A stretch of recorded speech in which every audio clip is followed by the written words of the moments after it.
The park was booked over the weekend for what was supposed to be a genuine wedding ceremony, but Disneyland staff and security called police when they noticed the so-called bride wearing a wedding dress was too young. He hired guests. He hired the bride, a 9-year-old girl who was flown in from Ukraine. He hired best man, father, all this. He hired the whole thing. He called himself a Hollywood producer, but Jacky Jhaj's script was one of deception. This is a story of a pedophile who was able to bend the rules of his court orders by hiring child actors to play roles in his extravagant productions. The question now is, will his most recent stunt be enough to keep him in jail?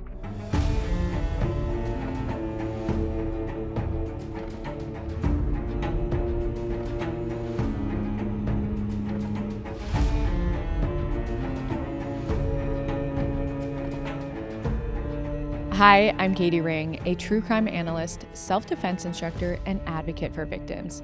And this is Crime House Daily, your weekday true crime companion, a Crime House original powered by Pave Studios. We follow the cases making headlines now, where justice is still unfolding. This is a Night Watch episode, bringing you today's biggest crime stories. Don't forget to subscribe to my YouTube channel at Crime House Daily so you never miss an episode. This episode discusses active criminal cases and breaking news. The information we share is based on what's publicly available at the time of recording and may change as new evidence comes to light. We aim to inform, not to decide guilt or innocence, so everyone mentioned is presumed innocent until proven guilty in a court of law. On tonight's episode, we're unpacking the deeply twisted story of convicted UK sex offender Jacky Jhaj, who staged a mock wedding to a 9-year-old girl at Disneyland Paris. His long history of bizarre stunts have kept him somewhat relevant, and now Jacky's being held as we wait his next act in front of a jury.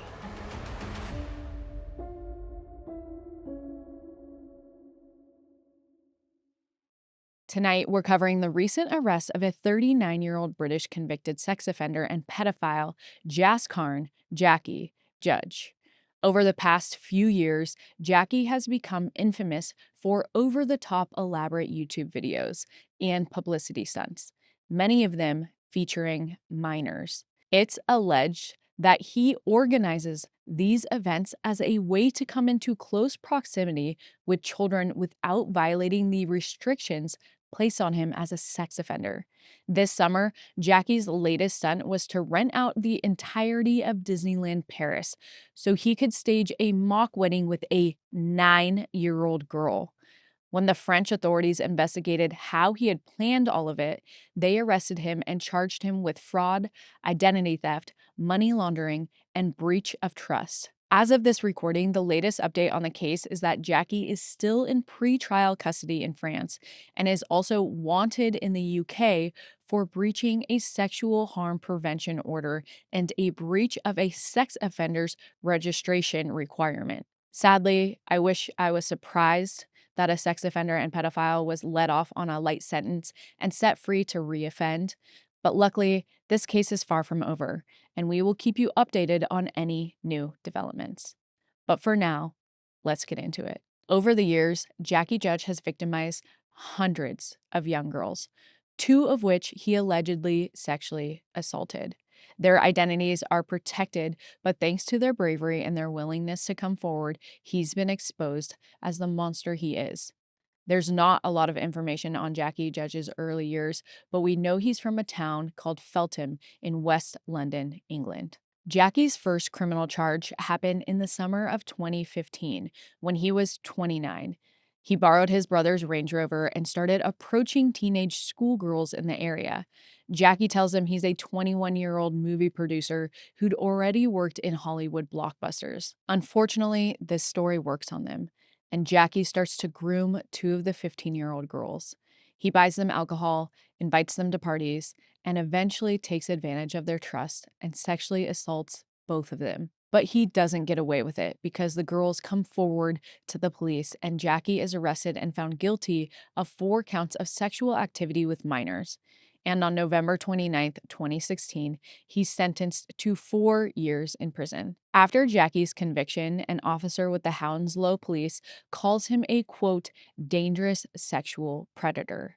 And it seems like this is a label Jacky wears with pride. When he's released in 2020, Jacky self produces a 2-hour video about himself called Dangerous Sexual Predator. The video shows a shirtless Jacky driving around a neighborhood, inviting young girls into his car.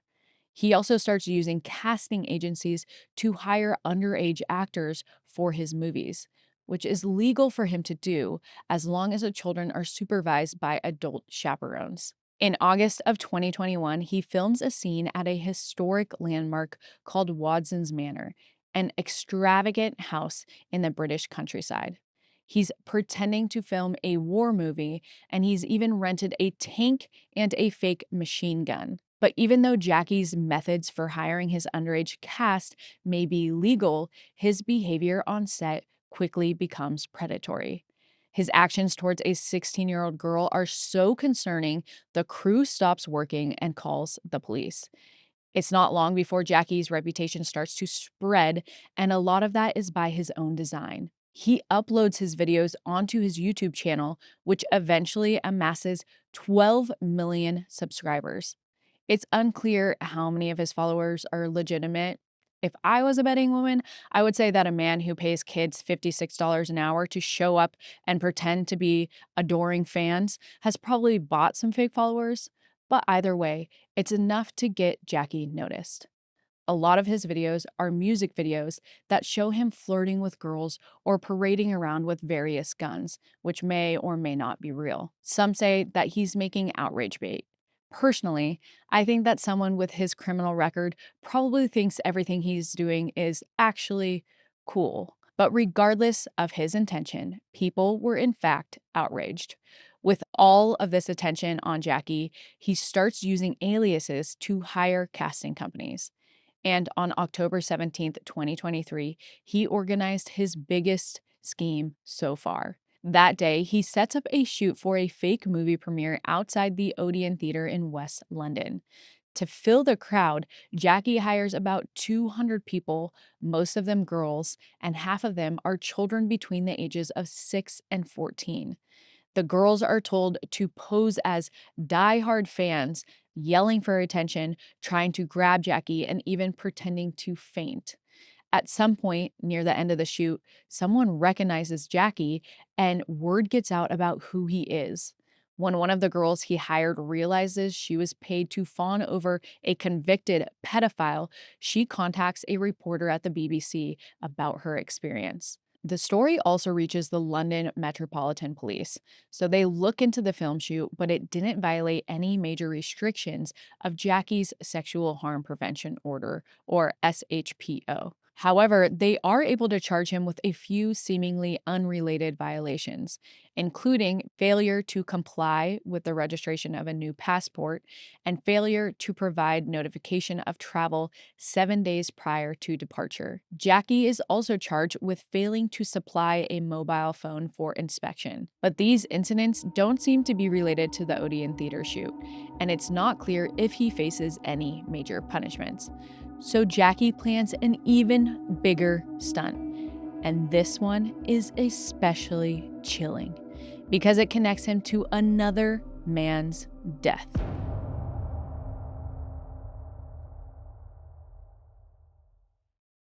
On March 4th, 2024, Jacky Jhaj rents out Brompton Oratory in London. But instead of a fake movie premiere, he's planning an elaborate funeral. Jacky pretends to be a man named Clyde Zauby, who's holding a service for his 23-year-old brother, Loris. Using one of his many aliases, he hires a huge crowd of actors to play the funeral goers. Many of them come from a child casting agency. But unlike his previous stunts, Jacky doesn't pay the actors in advance. So when they arrive, a few of them are complaining to each other about it. The priest running the service, Father Rupert McCarty, doesn't know this is all fake, but he still finds the whole thing strange. And something's not right when it comes to the deceased either. One of the funeral directors isn't sure if the cremation certificate Jacky gave him is legitimate. Either way, he never brings the ashes. When Jacky arrives on the scene, Father McCarty tries to speak with him about his concerns, but Jacky brushes him off and blatantly ignores him. The whole thing is extremely unsettling, and as Father McCarty prepares for the service, he finally understands why. He overhears the actors discussing their lack of pay and realizes the whole thing is fake. Father McCarty immediately stops the service and tells everyone to leave, but there's a moment of tension before they go. Speaking about it later on, Father McCarty said, quote, "I was worried there was going to be some sort of violence. It was very spooky." And things get even spookier when the story breaks and it's revealed that Loris Zauby, the man Jacky held the fake funeral for, is a real person who actually went missing. And Jacky knows him. Back in 2021, Loris and some of his friends had been in a music video Jacky recorded in Loris's home country of Latvia. After that, they didn't really interact, but it seems the connection didn't end there. On New Year's Eve 2023, Loris and some of his friends go to a party on an island about 20 miles outside of Riga, Latvia. There are about 80 people there, and everyone seems to be having a good time. But around 2 or 3 a.m., Laris's friends realize they haven't seen him in a little while. Laris has his location tracking on his phone, and his friends can see that he's walking along the riverbank. They also see that he's left his coat behind, meaning he's in just his t-shirt, and it's around 18 degrees Fahrenheit outside. Laris's friends rush to catch up before he gets seriously hurt, but the app stops tracking him at 3:30 a.m. after he'd made it about 2 miles away. They get to where his signal vanished half an hour later, around 4 a.m., and find a narrow path that leads down to the rushing river. The next morning, emergency divers, dogs, and countless volunteers join the search for Loris, but unfortunately, they don't find him. It seems likely that Loris was swept away in the current and died. But just a few days later, on January 5th, 2024, the Daily Mail newspaper reportedly gets a strange email. The anonymous writer says that they know what happened to Loris. He was kidnapped by criminals, is being held ransom, and the plot involves Jacky Jhaj. Apparently, Loris had left the party because he thought he was going to meet up with Jacky outside and bring him inside to surprise his friends. But according to the email, it was a setup. Loris was kidnapped, and the criminals contacted the real Jacky for a ransom. The Daily Mail's editors aren't buying it. They're pretty sure Jacky sent this email himself, especially after the fake funeral stunt. So a few months later, in March 2024, they asked Loris's actual brother if there's any chance that Loris might have been in on it somehow, if maybe it was just all a prank. Loris's brother says absolutely not. He would never put his family through something like that. Most likely, he thinks that Jacky saw a report about Loris's disappearance, and he took advantage of it for his own cruel publicity stunt. And sadly, Loris's family gets terrible news a few weeks after the fake funeral. On March 26, 2024, they find Loris's body in the river, almost 4 months after he first disappeared. Police say that there are no signs of foul play, so it's unlikely that Jacky was directly involved in his death. But he did seek to use it for his own gain. And after the fake funeral, he dives into another scheme. At this point, the media is keeping a close eye on his activities, and Jacky doesn't seem to like that.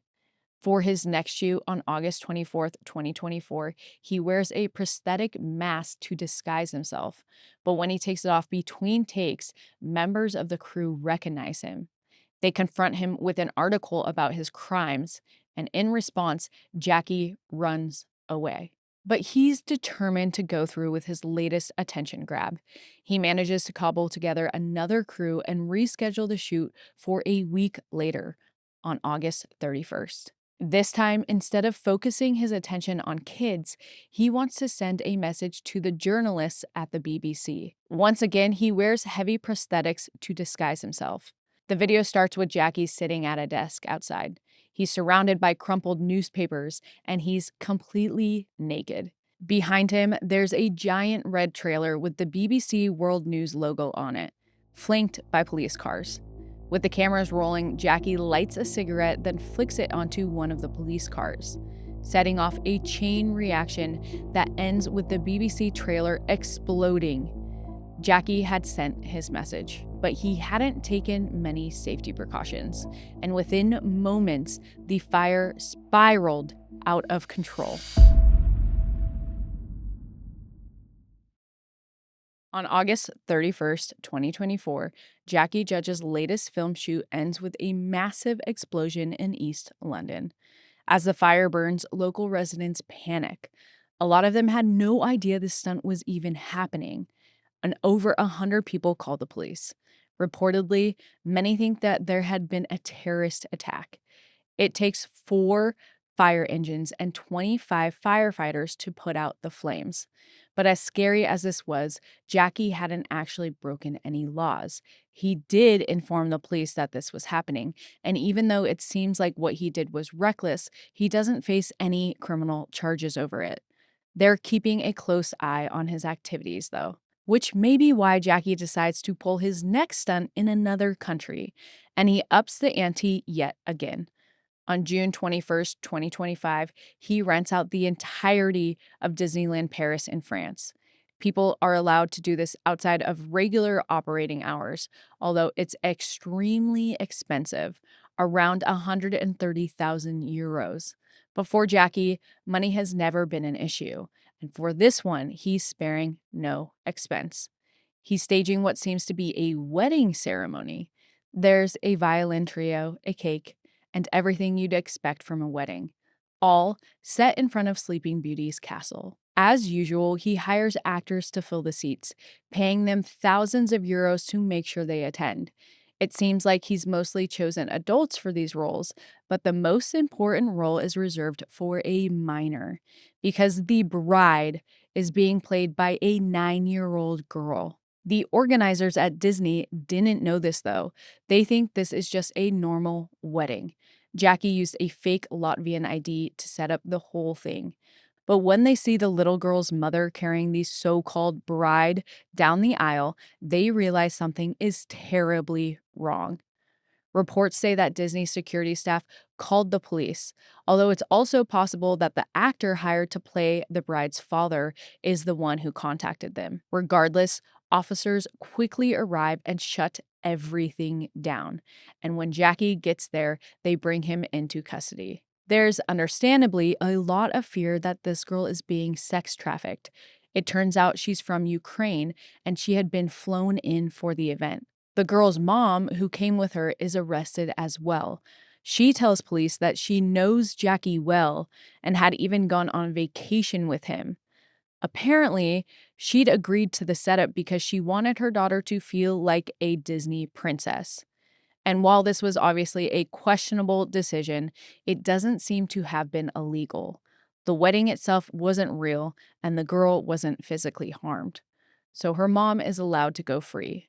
But Jacky remains behind bars.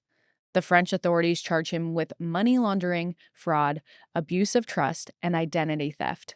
These charges seem to be associated with how he planned the wedding using a fake identity, and the money laundering charge may show that he paid for it through illegal means as well. The latest update we have on the case is that Jacky is being held in France ahead of his legal proceedings. In the meantime, the British authorities have prepared charges of their own. He's wanted for breaching a sexual harm prevention order and a breach of a sex offenders register notification requirement. Although they haven't elaborated on what parts of the order he's violated, we should be finding out more about both situations soon. We'll be sure to bring you the major updates, and be sure to follow us at Crimehouse 24/7 for breaking news.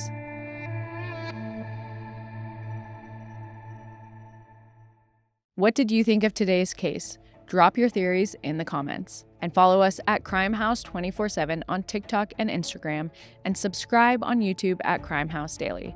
For ad-free listening, join Crime House Plus on Apple Podcasts. You stay curious, and I'll stay on the case. See you next time.